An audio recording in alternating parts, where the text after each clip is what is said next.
Salam, hər vaxtınız xeyir olsun. Mən Əcər müəlliməm. Bu gün sizlərə etimologiya haqqında danışmaq istəyirəm.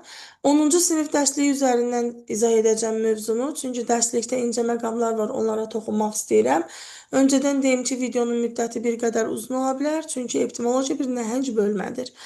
Və dərsə başlamamışdan öncə onu deyim ki, sertifikasiya imtahanına gedən müəllimlər, MİQ imtahanına hazırlaşan müəllimlər, İkinci şans imtahanına hazırlaşan abituriyentlər imtahanlara getmədən öncə mütləq şəkildə bu videonu izləyin. Ən çox da sertifikasiya hazırlaşan müəllimlərə məsləhət görərdim. Və beləliklə başlayaq etimologiya və etimoloji üsullardan. Etimologiya demək, insanlar arasında müxtəlif yoluxucu xəstəliklərin yaranma səbəbləri öyrənir. Epi üzərində demos xalq deməkdir və etimologiya elminin banisi Hippokratdır. Ümumiyyətlə, etimologiya haqqında Hippokrat və Aristotelin fikirləri və onların arasında qızğın müzakirələrin getməsi elmin inkişafına təkan vermişdir. Və bunların hər biri epidemiyaların yayılması haqqında fərqli düşüncələri var idi. Diqqət edəcəyiniz məqamlar, demək, yoluxucu xəstəliklərə qarşı mübarizə Misirdə, məsələn, birələrə və gəmicilərə qarşı mübarizə aparılırdı. 2000 il, 3000 il əvvəl Aşur və Vavilonada epidemiyaların törədiciləri arasında əlaqənin olduğu bildirilirdi. Həmçinin xəstələrin, vəfat edənlərin əşyaları yandırılırdılar. İndi bizim günümüzdə Covid vaxtı tətbiq edilən əhalinin köçürülməsi, sərhədlərin bağlanması, bunlar ilk dəfə demək o dövrdən tətbiq olunmağa başlamışdı. Epidemiyalar haqqında Hippokratın 2 dənə əsəri gəlib çatıb bizə. Və görürsünüz, yazır epidemiologiyanın banisi Hippokratdır. Epidemiyalar haqqında 7 kitab, hava, su və ərazilər haqqında əsərləri günümüzə qədər gəlib çatıb. Hippokrat deyirdi ki, üfunətli bataqlıqlardan buxarlanan demək, buxarlar epidemiyalara səbəb olurdular. Aristotel də deyirdi ki, gözlə görünməyən varlıqlar epidemiyalara səbəb olurdu. Və beləliklə, bu ikisi arasındakı fikir mübadiləsi gətirib epidemiologiyanın inkişafına səbəb oldu. Həmçinin Leeuwenhoek, Robert Koch, Louis Pasteur, bunların da epidemiologiyanın inkişafında əvəzsiz rolu vardır. Və bunlar müasir diaqnostika, dezinfeksiya, vaksin, zərdabların hazırlanması zamanı deməli, praktik tədbirlərin həyata keçirilməsini, praktik tədbirlər həyata keçirmişlər. Epidemiologiyanın inkişafı 4 dövrə bölünür. Birinci, bakteriyaların kəşfinə qədərki dövr. Bunu necə yadımızda saxlayaq? Düşünün ki, mikroskop yoxdur, bakteriya kəşf olunmayıb. O zaman epidemiyaların yayılması haqqında Hippokrat və bəzi alimlərin araşdırmaları, infeksion xəstəliklərinin öyrənilməsi, xəstəliklərin epidemiyalarının öyrənilməsi. Elə ki, mikroskop kəşf olundu və bakteriya kəşf edildi, o zaman elə bil ki, xəstəlikləri öyrənməyi bir kənara qoyub, mikroskopla onların törədicilərini araşdırmağa başladılar və beləliklə epidemiologiya tənəzzülə uğradı. Mikrobiologiya bir elm kimi formalaşdı. Bu arada mikrobiologiyanın banisi Louis Pasteur'dir. Üçüncü dövrdə artıq xəstəlik törədicilərini mikroskopla kəşf etdilər. Epidemiyalar haqqında öncədən bilişlər var idi birinci mərhələdən və bunları ümumiləşdirib epidemiologiyanı nəzəri cəhətdən elm kimi əsaslandırdılar. Yəni, onun haqqında məqalələr yazıldı, kitablar, qəzetlər və s. çap olunmağa başladı. Dördüncü dövr artıq müasir dövrdür. Müasir dövrdə epidemioloji xəstəlikləri tibb elminin nəzarətinə verdilər. Yəni, xəstəlik törədicisi məlumdur, xəstəlik məlumdur və bunların profilaktikasını həyata keçirmək üçün tibb elmi məşğul olmağa başladı. Bu da olacaq epidemiologiyanın 4 inkişaf tarixi. Yoluxucu xəstəliklərin öyrənilmə metodları, yəni epidemioloji metodlar 4 əsas metod mövcuddur. Təsviri qiymətləndirmə. Bunu necə deyim yadınızda qalsın? Covid vaxtı, Covid bizə naməlum bir xəstəlikdir. Düzdür, daha öncədən Covid haqqında anlayışlar var idi. Amma indi o dərəcədə anlayışımız yox idi da, yəni etiraf eləyək, həkimlər falan qarşısında aciz qaldılar.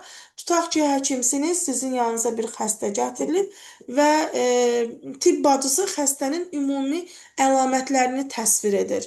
Yəni, xəstəliyin rəsmi qeydiyyatı aparılır, xəstəliyin həmin şəxsə vurduğu ziyan müəyyənləşdirilir, cəmiyyətin çəkdiyi xərc müəyyənləşdirilir. Məsələn, deyirik, tutaq ki, tibb bacısı həkimə e, rapor verir, yəni nə, məlumat verir ki, boğulma var, təngənəfəslik var, halı belədir filan fəsməkan. Ümumi təsvirini həyata keçirdirsə, bu olur təsviri qiymətləndirmə. İndi qoyacaq bu xəstə boğulub ölsün? Yox. Və gəlir eksperiment aparırıq, müxtəlif dərman preparatları, immunoqlobinlər falan, müxtəlif dərman vasitələri verməklə xəstənin vəziyyətini düzəltməyə çalışırıq. Buna deyirik eksperimental üsul. Xəstənin vəziyyəti özünə gələndən sonra həkim oturub analiz edir ki, xəstəliyə səbəb olan risk amilləri nədir və epidemiyalara qarşı tədbirləri işləyib hazırlayırlar. Yəni təsviri qiymətləndirmə ümumi xəstəliyi təsvir edir. Eksperimental ona qarşı dərman preparatlarını sınaqdan keçirdir. Və analitik üsul isə bu xəstəliyə səbəb olan amillər, risk faktorlarının aşkar edilməsi və bunlara qarşı tədbirlərin hazırlanmasıdır. Ondan sonra artıq dördüncü metod proqnozlaşma üsuludur. Yadınızda varsa o vaxtda deyirdi ki, martda məsələn 3-cü dalğa gəlir, avqustda tutaq ki 5-ci dalğa gəlir. Öncədən müəyyən edirlər, proqnoz verirdilər riyazi analizlərdən istifadə edərək ki, nə qədər müddətə, tutaq ki 1 aya nə qədər əhaliyə yoluxa bilər. Bunun öncədən proqnozunu verib, riyazi hesablamalar artırıb, tutaq ki, deyir, həndəsi silsilə ilə artır. Məsələn, bugün 2 nəfər yoluxubsa, sabah tutaq ki, 4 nəfər yoluxacaq və beləliklə get-gedə proqnoz verir ki, nə qədər müddətə, nə qədər insana yoluxa bilər. Bu da olacaq proqnozlaşma üsulu. İnfeksiya mənbəyi dedikdə, törədicinin yaşaması, çoxalması və toplanması üçün əlverişli mühitdir. Buna invaziya mənbəyi də deyirlər. İnvaziya. İndi bəziləri yenə yazacaq ki, videonun rəis hissəsindən ki, üzündən oxuyursan. Üzündən oxuyuram deyəndə ki, müəyyən bir hissələr var ki, onu oxumalıyım ki, həmin hissənin izahını verim. Və əsas infeksiya mənbələri insandır, ibtidai ali heyvanlardır, ətraf mühitin abiotik amillərdirlər. Əgər desək ki, infeksiyalı bu olacaq abiotik, infeksiya daşıyıcıları desə, bunlar olacaq canlılar. Canlılar, məsələn, heyvanlar, insanlar infeksiya daşıyıcılardılar. Təbii ki, daşıyan canlı olar. Amma infeksiyalı desək, bu olacaq mühitin abiotik amilləri. Və diqqətinizi bu hissəyə çəkin, bir nida da qoyum hətta. Törədicinin, yəni nöqtəmiz balaca oldu. Törədicinin yoluxma mexanizmi. Əvvəlcə, məsələn, mən bir xəstəliyə yoluxmuşam, tutaq ki, bir qripə yoluxmuşam. Törədici qrip məndən ayrılır. Yoluxmuş orqanizmdən törədicinin ayrılması mənim hər hansı bir əşyama düşür, mühitdə mövcud olur, qidada, suda və yaxud da bir əşyada. Ondan sonra o əşyadan, sudan və yaxud da havadan istifadə edən digər sağlam orqanizmə daxil olması. Bu da olacaq törədicinin yoluxma mexanizmi. Amma yoluxma yolları deyəndə hava damcı yolu ilə yoluxur. Məsələn, vərəm, qrip, qızılca. Düzünlüyü bunu 9-cu sinifdə biraz fərqli yazıb, damcı, hava damcı deyə. Burada belə verib. 10-cu sinifdə həzm yolu ilə vəba, qarın yatağı, dizenteriya, dabaq xəstəlikləri həzm yolu ilə yoluxur, qida ilə, su ilə. Təmas yolu ilə yoluxanlar toxunmadan, göbələk xəstəlikləri, amma məsələn, bura ekzema aid deyil. Tutaq ki, dəri göbələyidir, quturluqdur, sonra dırnaq göbələyidir. Bunlar təmasdan yoluxur. Amma ekzemada göbələyin törətdiyi xəstəlikdir, o burada yoluxmaz. Transmissiv, yəni qan sormaqla yoluxanlar artıq qan ilə qidalananlar olsun.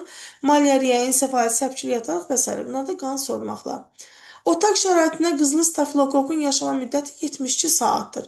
Necə yadımızda saxlayırıq? Qızılın qramı 72 manatdır. Düzdür, 72 manat deyil, amma indi hər halda yadımızda o şəkildə saxlayaq. Difteriya çöpləri, 2 dənə çöp var. 1, 11 saat. Qrip virusu da 4 saat. Yəni qrip sözündə 4 hərf var. Onun da yaşaya bildiyi müddət 4 saat olsun. Adi otaq şəraitində. Diqqətinizi çəkirəm bu tapşırığa, bağırsaq infeksiyanın mexaniki daşıyıcıları söhbət milçəklərdən gedir. Əsas hissləri izah etməyə çalışacağım, çünki paragraf sayı 9-dur, 10-dur, nədir? Çox paragraf var. Bu boyda müddətdə, yəni videonun müddəti də uzanmış olur. Virus xəstəlikləri dedik, viruslar epidemioloji xarakteristikasına görə 2 yerə bölünürlər. Antroponoz və zoonantroponoz. Zoantroponoz dediyimiz heyvanlardan insana keçə biləcək xəstəlikdir. Məsələn, quduzluq. Antroponuz isə yalnız insanın yoluxa biləcəyi xəstəlik, məsələn, poliomielit virusu. Bunlar yalnız insanın yoluxa biləcəyidir. Virusların yoluxma yolları hava damcı ilə təmasla, qida və su ilə yoluxa bilər. Məsələn, hepatit A virusu su ilə, qida ilə yoluxa bilər. Həmçinin qan vasitəsilə də yoluxa bilir. Və virusların parazitlik etdiyi orqanlar dəri, cinsi, yəni zöhrəvi, tənəffüs yolu, tənəffüs orqanı olana respirator deyirik. Qaraciyər niyə ayrı yazılıb ki, göz, bağırsaq viruslarına ayrılır. Dərinin virus xəstəliklərindən məsələn Dəmirov, eyni zamanda Dəmirovu göbələkdə törədə bilir. Ekzema, saç və dırnaqların zədələnməsi. Bunlar da demək dərinin virus xəstəliklərindəndir.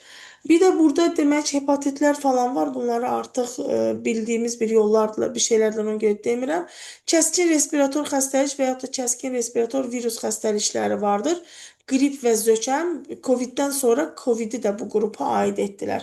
Yəni kimdə 2022-yə qədər olan vəsaitdirsə, 10-cu sinif, orada qrip və zökəm qeyd olunub. 22-dən artıq çap olunanlarda Covid-19-u da kəskin respirator virus xəstəliklərinə aid edirlər. Demək, buradan virus xəstəliklərlə bağlı, yəni nəzər hissələrini özümüz oxusaq daha yaxşıdır. Demək, bakterial infeksiyalar sinir sistemi, tənəffüs orqanı, həzm, qan və dəridə demək xəstəlik törədə bilirlər. Bakterial xəstəliklərin, yəni bakteriyanın törətdiyi xəstəliklər angina, streptokokların törətdiyi, faringiti həmçinin virus da törədə bilir. Meningiti 3 dənə faktor törədirdi. Virus, bir hüceyrələr və həmçinin də bakteriyalar törədə bilirdilər. Angina, skarlatina, tetanus, tan, vəba, sibiriyası, difteriya və s. Bunlar bildiyimiz bakterial xəstəliklərdir. Bakterial xəstəliklər zamanı intoksikasiya, yəni zəhərlənmə baş verir. Və buna görə də toksiki maddələrə görə bakteriyalar iki qrupa bölünür. Endotoksinlər və eksotoksinlər. Endotoksin ona deyirik ki, endotoksin hüceyrə məhv olandan sonra, dağılmasından sonra əmələ gələn zəhərdir. Bu, bir dəfə hüceyrə öləndən sonra orqanizmi zəhərləyir. Ən təhlükəlisi meningit xəstəliyi törədən meningokok endotoksindir. Yəni kokdursa, deməli kok şəkilli bakteriyaların törətdiyi xəstəlikdir. Eksotoksinlər isə həyat fəaliyyəti prosesində ayrılan zəhərlər.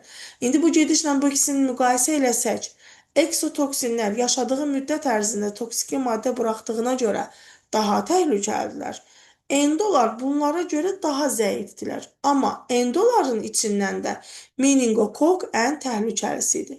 Necə müəyyən etmək olar ki, insanda hər hansı bir bakterial xəstəlik var? Buna görə də diaqnostika metodlarından istifadə olunur. Birincisi, bakterioloji müayinədir. Bakterioloji müayinə zamanı bakteriyadan biopsi götürülür. Hər hansı bir orqanda, məsələn, sidik kisəsində tutaq ki, sistit var, yanma, göynəmə. Bu zaman sidik kisəsindən biopsi götürülür. Material dediyi budur və onu xüsusi qidalı mühitdə əkir.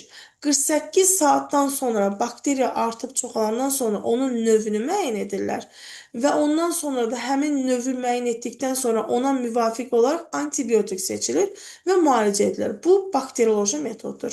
İkinci metod mikroskopik metoddur. Üçüncü metod isə seroloji metoddur. Mikroskopik tədqiqat bu bildiyimiz mikroskopda müəyyən olunmalıdır. Bir də seroloji isə qanda antitellər götürülür qan plazmasından. Hansı xəstəliyə qarşı antitellər yaranıbsa, deməli həmin bakteriya yoluxub və buna görə də yerinə antibiotikdən istifadə olunur. Və burada da qeyd edilir ki, ilk dəfə antibiotik 1929-cu ildə Fleming tərəfindən əldə edilmişdir. Amma bir dənə cümləyə baxaq. İlk klinik tətbiq üçün yararlı antibiotik. Ümumiyyətlə, ilk antibiotik bakteriyalardan alınıb. Amma ilk klinik, yəni tibbi məqsədə yararlı antibiotik desələr, bu Fleming tərəfindən alınmışdır. Penisil göbələyindən penisilin adlanan antibiotikin alınması. İndi içdiyimiz amoksilin, sonra demək, bir çox dərmanların demək, tərkibinin əsas hissəsi elə penisilin preparatıdır. Beşinci, demək, göbələklərin törətdiyi xəstəlik. Şəkillərə baxsaq, birinci, məsələn, anginanın əlamətinə oxşayır birinci şəkildəki. Boğazın içərisində ağ səpkilər var, amma bu kandidozdur. Kandidoz. Kandidiya göbələyinin törətdiyi kandidoz xəstəliyidir. Əgər boğazımda ağaq nöqtələr varsa, buradan demək analiz götürəndə göbələk çıxırsa kandidoz, bakterial çıxırsa bu olacaq angina idi. Sonra barmaqların arasında bu şəkildə suluqların olması, keçəllik göbələyi, dırnaq göbələyi və s.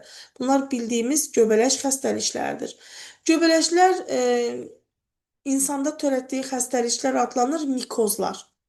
İnsan və heyvanlarda parazitlik edən göbələklər mikozlar əmələ gətirir.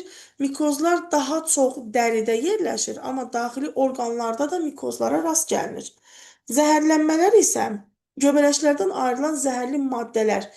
Məsələn, yeməli göbələk şampinyon 14 gündən artıq saxlanıldıqda, qoparıldıqdan sonra artıq həmin o göbələyin özünün antibiotiki zəhərlənməyə səbəb olur. Göbələklər ümumiyyətlə çox güclü antibiotik sisteminə maliklər. Ona görə göbələk yemişiksə əgər həmin gün antibiotik qəbul etmək olmaz. Mən bir neçə dəfə qəbul eləmişəm və çox ağır fəsadları olub. Göbələklərin insanda törətdiyi xəstəliklər, məsələn, deyir, bəzən antibiotiklərdən çox istifadə etdikdə göbələk xəstəliyi yaranır. Ona görə ki, antibiotiklər bağırsaq çöpü bakteriyalarını öldürür və beləliklə də bağırsaq çöpü öldükdə daxilimizdə göbələklərin artımı başlayır. Dəraltı suluq dediyimiz, məsələn, allergiya falan, qızartı, irinli suluqlar olurdu, qaşınma olurdu. Bunlar demək, dilimizin üstü ağ olur, deyirik, soyuq dəyməsi var, dilin üstü ağar və əslində onun özü də göbələkdir. Yəni, bu antibiotiklərdən çox istifadə zamanı meydana gələ bilər. Keçəllik, bu saçın tez-tez yuyulmaması, qırxılmaması səbəbindən, kirli dırnaqlarla başı qaşımaq səbəbindən, yəni bu cür iltihabi proseslər keçəlliyə səbəb olur. Dırnaq göbələyi təmasla keçir, başqasının əşyalarından istifadə etdikdə, gigiyena qaydalarına əməl etmədikdə, zədələnmiş dırnağı, məsələn, dar ayaqqabı geyindikdə, hava buraxmayan ayaqqabılar falan, bunlar dırnaq göbələyinə gətirirdi. Bir də Dəmirov bayaqları viruslarda da qeyd etdik. Dəmirov həm virus, həm göbələk tərəfindən törədilə bilir. Dəmirovun bir çox növləri var. Mən bir dəfə birinə yoluxmuşam. Çəhray Dəmirov idi, Rozvelişay. Onda demək pulcuq falan olmur, sadəcə olaraq dəri allergik kimi səpki olurdu. Amma burada təsvir olunan əlamət, məsələn, qırmızımtıl qabarmış ləkələr, bozumtul gümüşü rəngdə soyulan mum və parafin dediyi, bunlar pullu Dəmirovun əlamətləridirlər.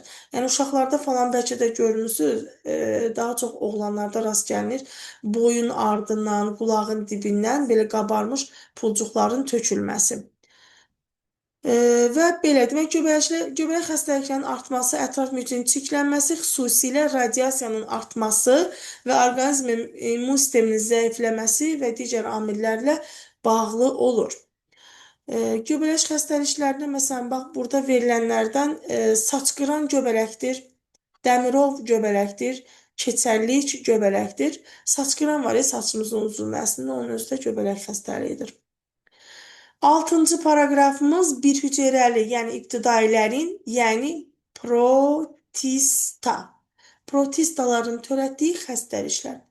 Protistalar bir hüceyrəlilərdirlər. Bunlar bakteriyalardan başqa digər aləmlərdə rast gəlinən bir hüceyrəlilər. Əslində 2015-ci ildən bunlar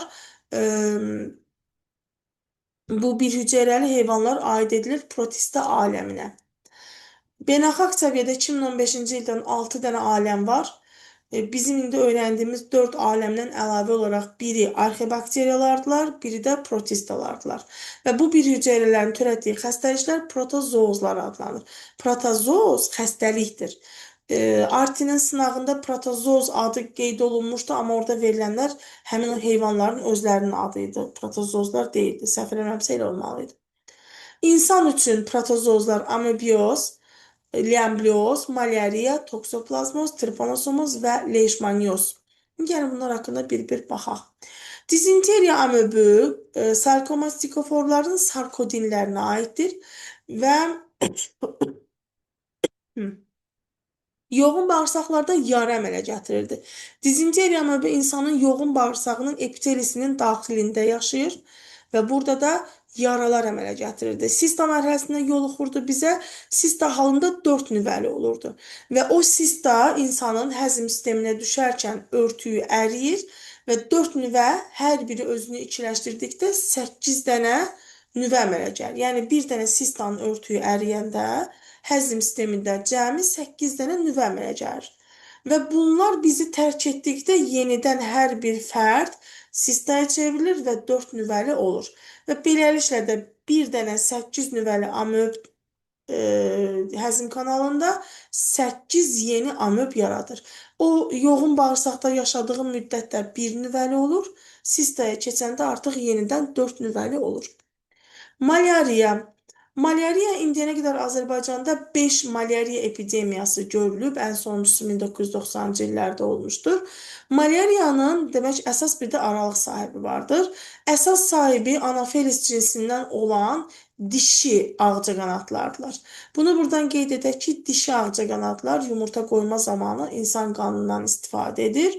Erkək ağcaqanadlar isə yalnız ağac şirələrlə qidalanır. Yəni əslində ağcaqanadların qidası insan qanı deyil.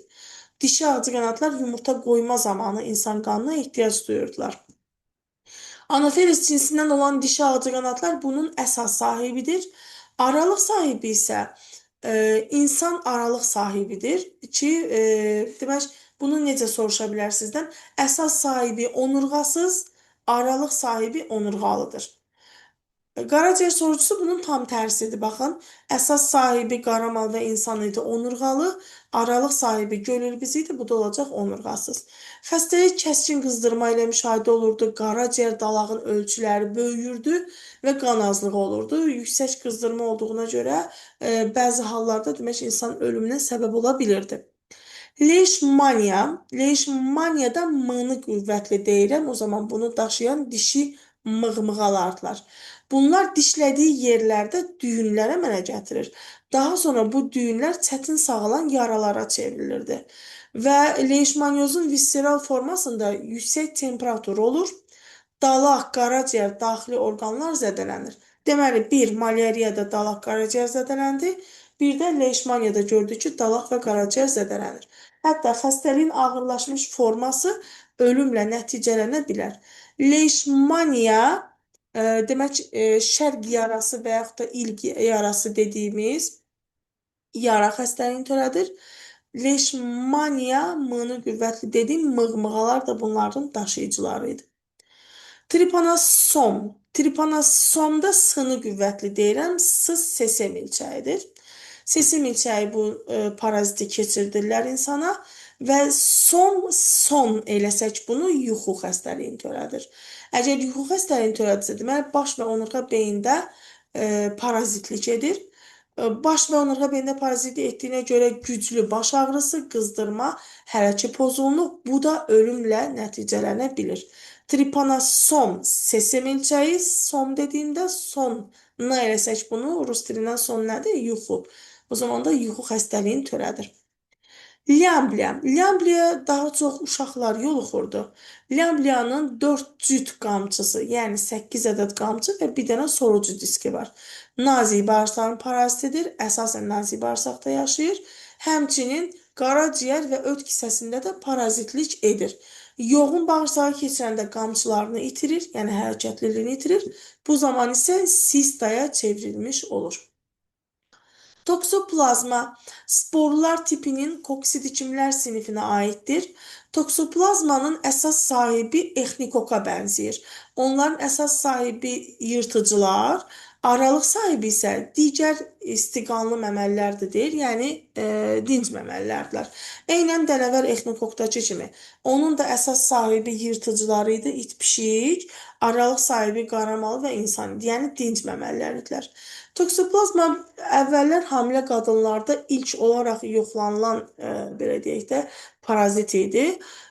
Hamiləlikdə və immun sistemi aşağı düşdükdə toksoplazma demək, ağır nəticələr törədə bilir.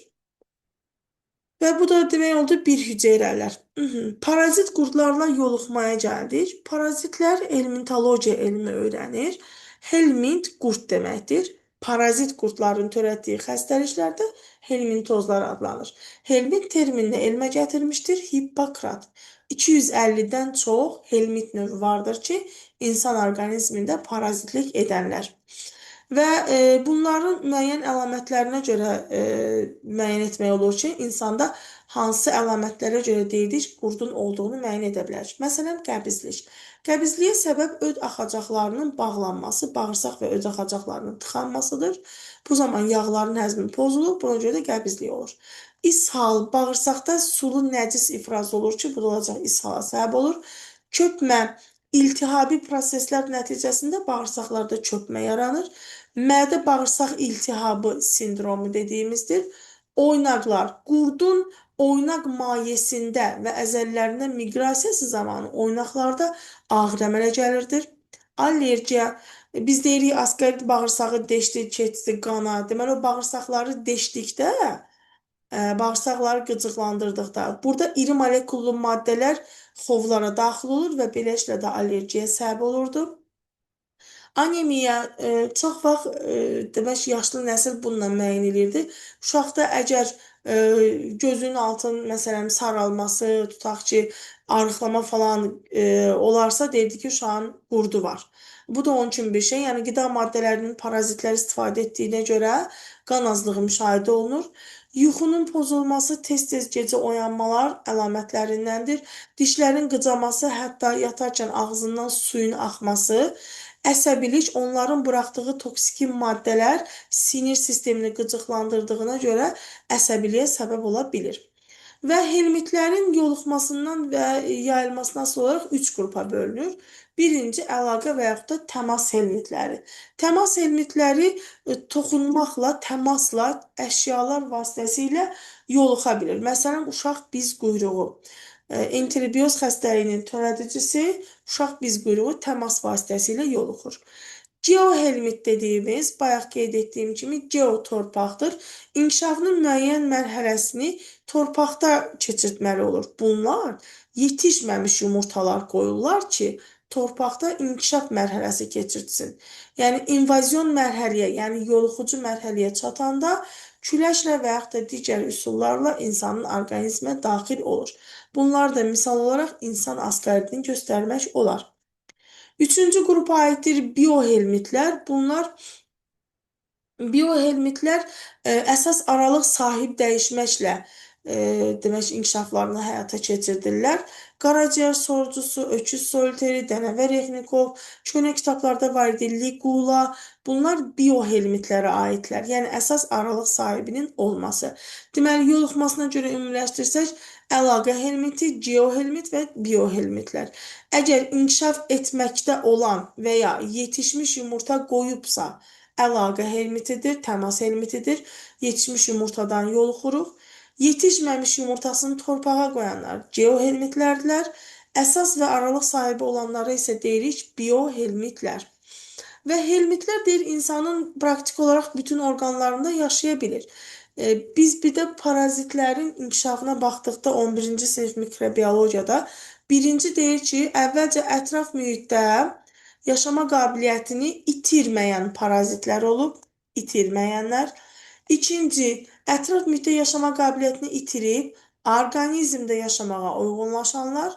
Üçüncü, artıq orqanizmlərdə müəyyən toxuma və orqanlara görə uyğunlaşanlar. Yəni, bunlar toxuma və orqanlara görə uyğunlaşmalıdırlar. Bu, ümumiyyətlə, parazitlərin keçdiyi bir təkamül yoludur. Və burada demək ki, lentçəkili qurdlar bədən səthi boyu qidalı maddələr udur, bildiyimiz ifadələrdir, üzərində qalmayacam. Və keçirik buğumayaqların törətdiyi xəstəliklər. Deməli, burada belə bir xəstəlikləri 2 qrupa bölüblər. Yalnız buğumayaqlar vasitəsilə yayılanlar, bir də həm buğumayaqlı, həm də abiotiklər. Yadda saxlamaq üçün bunu necə deyirəm? Yalnız buğumayaqlılar SMS yaza bilirlər. Yalnız buğumayaqlar. Baş hərflərini götürmüşəm. Səpkili yatalaq, malyariya və sarı qızdırma. Həm buğumayaqlar, həm də abiotik amillərlə TT, taun tulyeremiya, buğumayaqlarla abiotik amillər 2 dənə faktor var idi. Taun tulyeremiyanı da yayanlar hər ikisi idilər. Buğumayaqlılar vasitəsilə yayılan həm də virus xəstəlikləri vardır. Demək, boğma-ayaqlılardan əvvəlki nəşrdə çox idi xəstəliklər. Məsələn, arqazit, qamazit, qırmızı bədən, iksoid cənələr falan var idi. Burada bir dənə qoturluğu saxlayıb. Qoturluq cənəsi axşam və gecə saatlarında güclü qaşınma ilə müşahidə olur. Dərinin altına yumurta qoyurdular və beləliklə də dəri altında ifraz etdiyi maddələr qaşınmaya səbəb olurdu. Cənələrə qarşı, qoturluğa qarşı mübarizə olaraq kükürtmazı, bir də benzil benzoatdan istifadə olunur. Qoturluğu həm törədən, həm də yayanlar elə qoturluq cənələridirlər. Cənənin bədən quruluşunu yadımıza salaq hörümçək kimilərdən 7-ci sinifdən. Cənənin bədəni xortum və gövdədən ibarət idi. Xortum hissəsinə aid idi xiliser və pedipalp. Dermatit burada deməli ulduzla verilmiş hissələrdirlər. Burada dəridə baş verən iltihabi proseslər. Ümumiyyətlə harda axırda it hissəciyi gördünüz? Məsələn, laringit, faringit, dermatit, meningit, nə bilim, bronxit. Axırda it hissəciyini harda görürsünüzsə, onlar iltihabi proseslərdir. Birələr demək bakteriya, virus, parazitlərin xəstəliklərini daşıyıcılardılar. Birələrdə parazitliklə əlaqədar qanadlar yoxdur. Bunların hərəkət orqanları yalnız ətraflardır. Yəni 3 cüt ətrafı vardır. Hətta deyir, bəzi növləri qan sormadan 18 aya qədər yaşaya bilir. Quşlarda məsələn arqazit cənələri idilər, iksoid qamazit cənələr məməli heyvanlarda idi. Bu əvvəlki nəşrdə var idi. Taun xəstəliyinin yayılması yetkin birələr vasitəsilə həyata keçirilir və bunlar da deyir ki, geniş epidemiyalara səbəb olurdu. Həm də tuleremiya, qara yara xəstəliklərinin törədicilərini gəzdirirdilər. Ağcaqanadlar bayaqları qeyd etdiyimiz anafelis, məsələn, ağcaqanadı malyariya parazitinin yoluxmasında əsas rol oynayırdılar.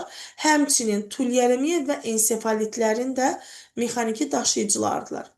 Hünülər, yəni mığmığalar, bayaq qeyd etdiyimiz kimi mığmığa leishmaniya, iki cür leishmaniya var idi.